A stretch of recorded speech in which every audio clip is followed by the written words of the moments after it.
Welcome to the CarbSmart podcast, where your decision to embrace low-carb nutrition becomes a fun and delicious lifestyle. I'm your host, Dana Carpenter, here to guide you through the ins and outs of everything low-carb. If you're new to low-carbing, you may be confused regarding net carbs versus total carbs, so let's demystify it, shall we? Keep listening. Like, subscribe, and hit that notification bell because you don't want to miss a single episode. I see it online all the time. Total carbs or net carbs. I also see, are you strict keto? Lazy keto? Dirty keto? What's your daily carb limit? What are your macros? But particularly, total carbs or net carbs. I am all for anything that works for the individual, but I fear that this kind of focus on micromanagement may scare some people off. Total carbs or net carbs, the controversy is on a par with the great sweetener wars. As usual, I have opinions, so let me air them. The first commercially successful low-carb diet book was Banting's Letter on Corpulence. First published in 1863 at William Banting's own expense, it was such a success that Banting became a synonym for dieting, and Professor Tim Noakes has revived the term in South Africa. Banting stated, "My kind and valued medical advisor is not a doctor for obesity, but stands on the pinnacle of fame in the treatment of another malady which, as he well knows, is frequently induced by corpulence." Banting's diet was 4 meals per day, consisting of meat, greens, fruits, and dry wine. The emphasis was on avoiding sugar, starch, beer, milk, butter, and saccharine matter. Here, saccharine matter refers to anything that turns to sugar in the bloodstream. The artificial sweetener we call saccharin had yet to be invented. Notice something? No mention of counting carbs, much less total versus net carbs.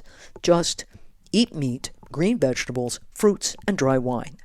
The diet worked for Banting and for many others. I have on my shelf a book I found when I was cleaning out my late great-aunt Betty's house called Eat and Grow Thin, The Mada Menus. Published in 1914, it too outlined a low-carbohydrate diet. It, too, calls for no counting.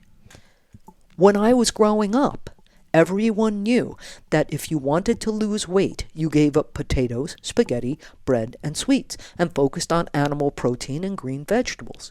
Every diner and coffee shop offered a diet plate consisting of a bunless hamburger patty, a scoop of cottage cheese, and either sliced tomatoes or half a canned peach.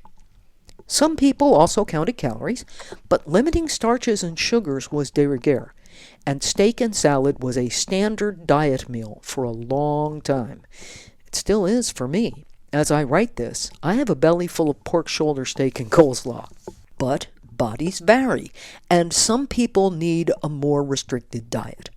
Enter the Stillman diet in 1967.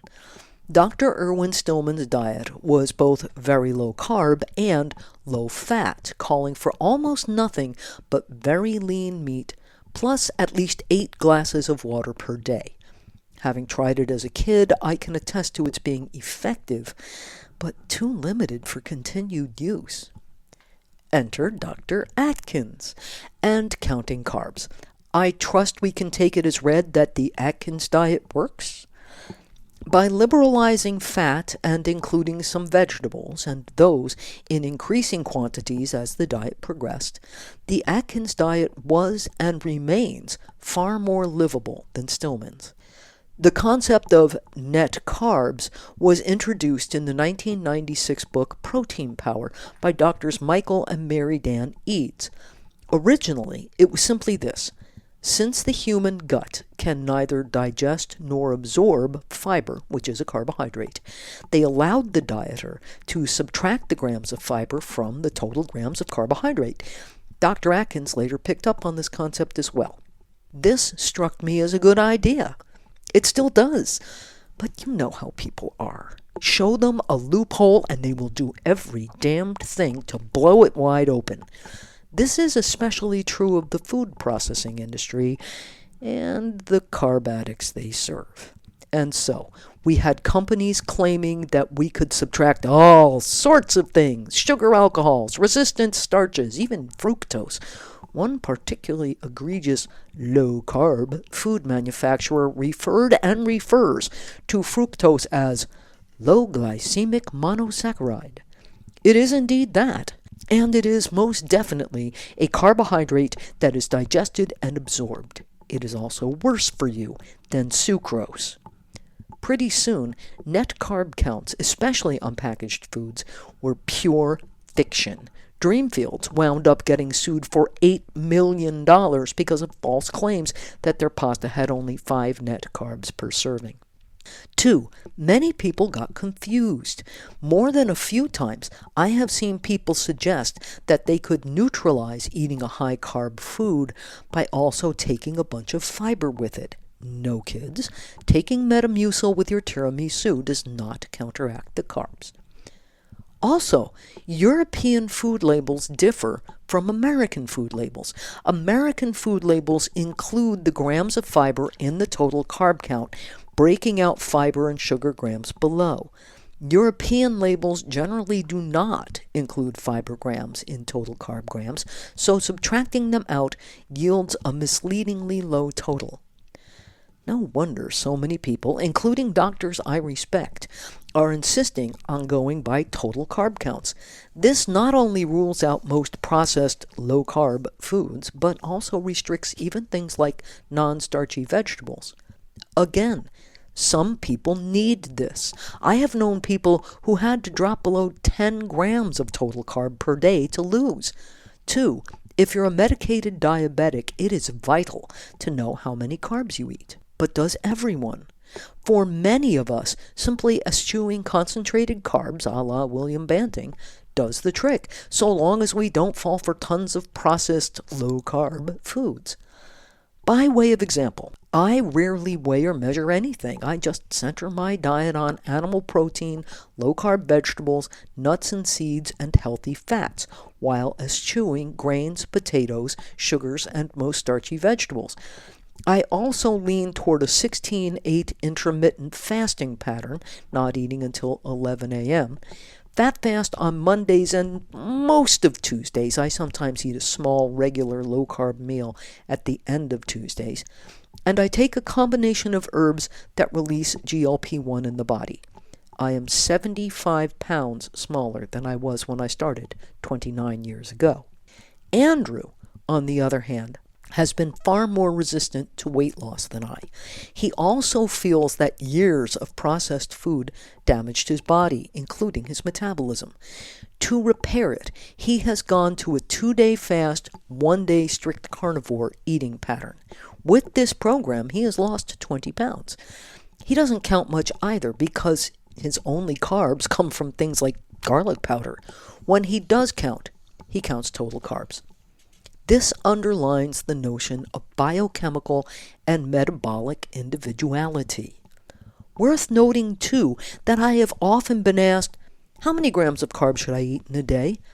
My answer is always, how the hell should I know? Again, bodies vary a great deal. If you want or need a specific number, do as Dr. Atkins and the Doctors Eads have recommended. Cut way back for a few weeks. Atkins said 20 grams per day, as do Doctors Eric Westman, Jeff Volek, and Stephen Finney in A New Atkins for a New You, while the Eadses recommend 50 grams per day. Side note, I knew that Dr. Westman had gone to recommending counting total carbs after recommending net carbs in A New Atkins for a New You, so I asked him about it. Here's his response. For a keto maximal fat-burning diet, I view net carbs 20 or less like over-the-counter medication. It can work for many, but not for everybody. Using total carbs 20 or less is prescription strength and will work for almost everyone. It is stricter, but it is also stronger. Also limits keto junk foods that are out there today. So I recommend using total carbs. That's Dr. Westman's take. After those initial few weeks of very low carb, add a few daily grams each week. Carbs from vegetables, low-sugar fruits, nuts and seeds, plain Greek yogurt, and other low-sugar dairy, not processed stuff that may or may not actually be low carb. This is the way to find the carb count that works for you, be it total carbs or net carbs. But if simply cutting out starch and sugar results in the weight loss and health improvements you have wanted, I see no need to complicate the matter. I'll be over here eating my steak and salad. Are you counting net carbs or total carbs? Or, like me, not counting at all? How did you settle on your pattern? And is that working for you? Have you changed since you started? And if so, how and why? Let us know in the comments below. As for the recipe, I don't have to tell you that eggs are currently pricey. Nothing like an epidemic among the chickens to do that. While we're waiting for the new generation of hens to start laying, I thought a recipe that stretches eggs yet tastes and feels indulgent would be just the thing. So this show, we're linking to cheese and mushroom egg bake. Wonderful for anything from keeping in the fridge to reheat one serving at a time to dazzling the family for Easter breakfast. Click on the link below or go to carbsmart.com/podcast28 recipe and enjoy. Share this podcast with everyone you think might like it because we want more listeners. And don't forget to like, subscribe, and hit that notification bell because you don't want to miss a single episode. Until next time, stay low carb, happy, and healthy.